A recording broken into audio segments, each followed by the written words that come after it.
Shalom, this is Hakham Melech Rahmiel of the World Alliance of Qara'im, and we are here at the Cave of the Prophets on the Mount of Olives in Jerusalem, east of the Temple Mount. Now, one of the big questions is, are any prophets actually buried here? We'll do a very brief video and we'll relate to this question. So the caves there are two caves, which we'll get to in a second as I start walking around. But what we're looking at here is tombs that are etched out into the walls here. And these tombs it's known that people were buried here during the Byzantine period. And it's possible that they date back further than that. But the first documented use of these cutouts as tombs is during the Byzantine period. There may be darkness for just a bit. Usually these lights go on, but they're not going on. I don't know why. What happened to the lights? Well, we'll go out this way.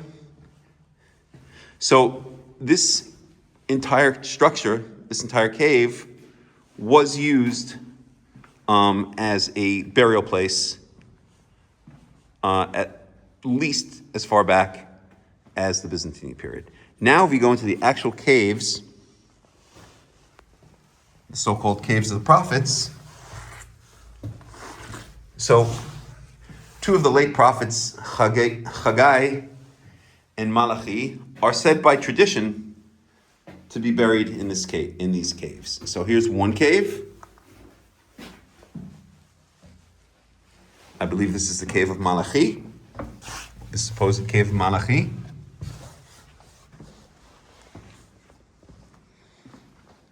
And if we go over here, if the lights will participate, there we go.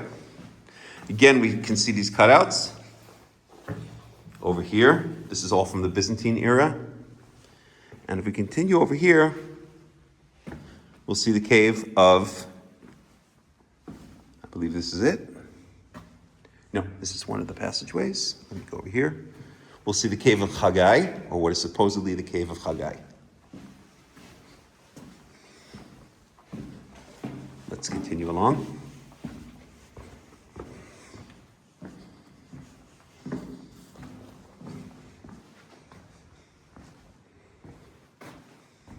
Oops.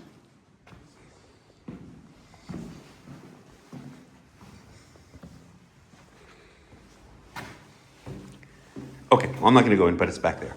So let's now try to answer the question, are these the actual caves, are these the actual tombs of Hagai and Malachi, one of the two latest prophets in the Tanakh?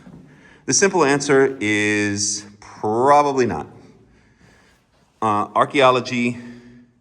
Biblical archaeology does not support the idea that Hagai and Malachi were actually buried here.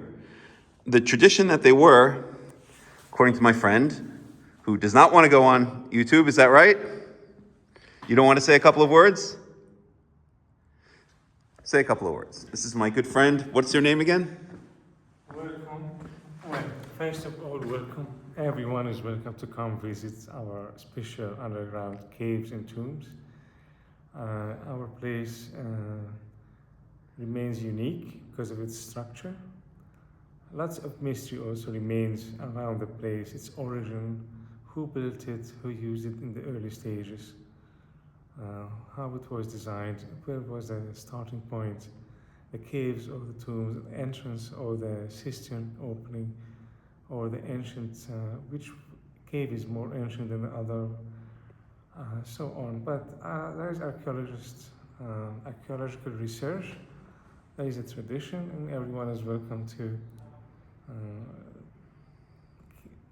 know or seek after truth behind those resources that we have. First of all, welcome, come visit, and leave archaeology and too much information maybe for some other time. Yes. You'll be able to update this video. Huh? I will. Just Okay. very briefly, now you say the tradition for Malachi and Hagai dates to the 10th century when We are Arab... able to trace the tradition. We are able to trace the tradition about the name of tombs of the prophets to the 10th century, Middle Ages. We are able to read in the account of Arab historians and travelers about Jewish tradition that exists about the tombs of the prophets, and that the prophets Hagai and Malachi are buried here. But we are not able to trace it back further. Did the tradition exist before?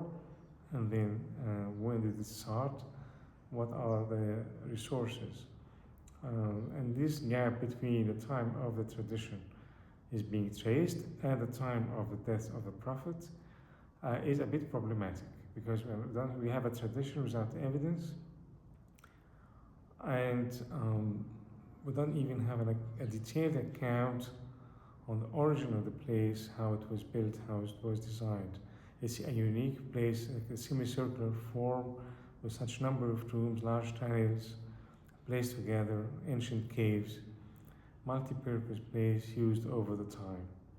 So archaeological research tried to fill this gap by indications, some signs and some research.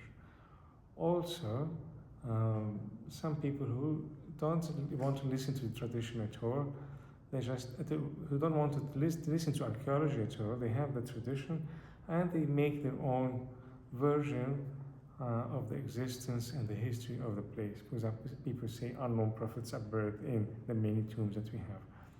But how are we able to check this, if it was true or not? So I'm not siding with one side or the other, neither archaeology nor tradition.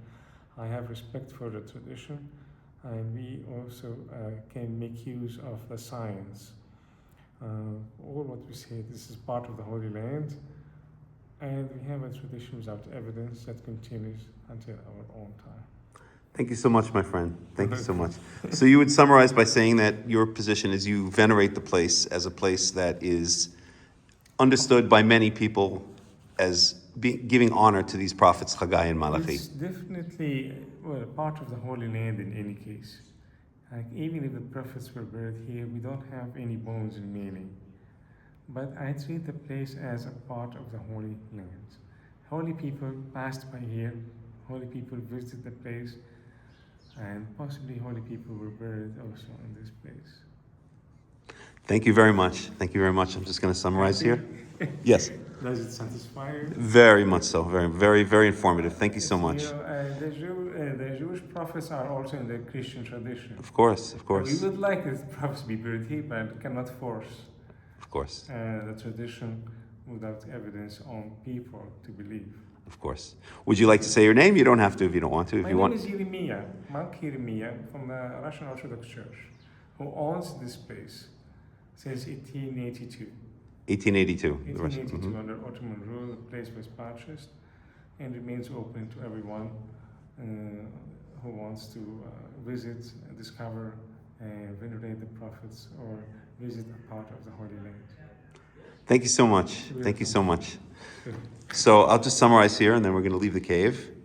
And the summary is that the first tradition, or the first written tradition, that this cave holds the tombs of Hagai and Malachi is from 10th century Arab historians who toured the Holy Land.